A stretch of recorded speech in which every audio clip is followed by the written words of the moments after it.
ब्रजेश एक ऑटो चालक था। उसकी दो बेटियां थीं, अंबर और धरा। रोजाना की तरह आज भी ब्रजेश अपना ऑटो लिए सवारी के लिए सड़क पर खड़ा था। सवेरे से सांझ हो गई मगर आज एक भी सवारी नहीं मिली। ऑटो को गैराज में लगाने का भी समय हो चला है। ब्रजेश निराश मन से ऑटो लिए गैराज की ओर अग्रसर होता है। तभी सामने से आ रही एक ट्रक का संतुलन बिगड़ने की वजह से ब्रजेश से बड़ा टकराव होता है। दुर्घटना में ब्रजेश के दोनों पांव लहूलुहान हो जाते हैं। लोगों की मदद से ब्रजेश घर आता है। यहाँ उसकी दोनों बेटियां कहती हैं, बाबूजी, आपके पैरों में ये गहरा घाव कैसे आया बाबूजी?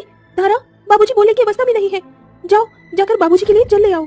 दोनों बहनें अपने घायल पिता की सेवा बाड़ी ही कर रही थी कि तभी रईस हंसराज आकर रूखे स्वर से कहता है, अरे ब्रजेश के बच्चे, कौन से चूहे के बिल में घुसकर बैठा हुआ है? चल बाहर निकल, आज तेरी खैर नहीं। क्या बात है अंकल? कहाँ है तेरा बाप? बुला कर लाओ उसे। मेरे ऑटो का पुर्जा तोड़ फोड़ दिया है। अरे उसके पैसे कौन चुकाएगा? सुन लड़की, जाकर बोल दे अपने बाप को, अगर एक माह के भीतर मेरे ऑटो का हर्जाना नहीं चुकता किया तो तेरे बाप और तुम दोनों बहनों को इस घर से बाहर खदेड़ने में हंसराज जरा भी नहीं हिचकेगा। हंसराज के बुरे शब्द स्वर 12 साल की अंबर का दिल बुरे तौर से तार बंधा कर देता है। अरे कितना बेबस बाप हो गया हूँ मैं।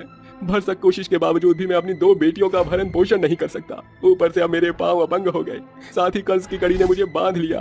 बाबूजी चिंता मत कीजिए, अब आपकी दोनों बेटियां मिलकर इन बेड़ियों को काटेंगी। अगली सुबह दोनों बहनें काम की खोज में निकल पड़ती हैं।